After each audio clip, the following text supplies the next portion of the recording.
మోసపోవటానికి మనం రెడీగా ఉన్నంత కాలం మోసం చేయటానికి ఎవడో ఒకటి సిద్ధంగానే ఉంటాడు. ఇవాళ మనం వార్త విన్నా ఇందాక నేనే వీడియో చేశా.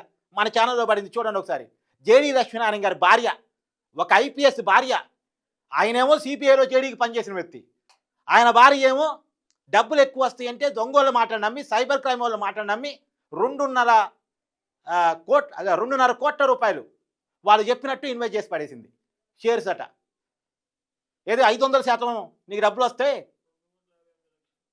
2,58,00,000, అదే 2.5 కోట్లు వాళ్ళు చెప్పినట్టు ఇన్వెస్ట్ చేసి పడేసింది.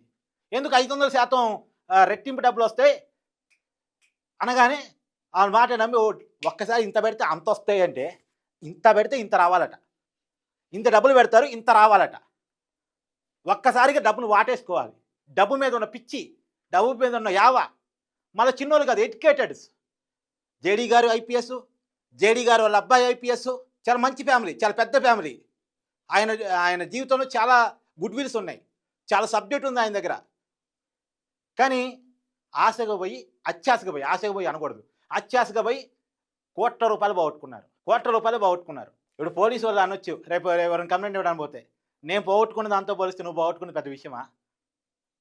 నా సైబర్ క్రైమ్ వాళ్ళు 4-10 లక్షలు దొంగతనం చేశారు, నీదంతా 200-300 కదా అంటారేమో.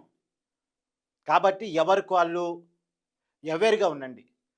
ఖచ్చితంగా వీళ్ళందరి మీద రాబోయే కాలంలో మన సోషల్ మీడియా మిత్రులతో కలిసి ఖచ్చితంగా మేమేదో కంప్లైంట్ ఇస్తామని పక్కన పెట్టండి.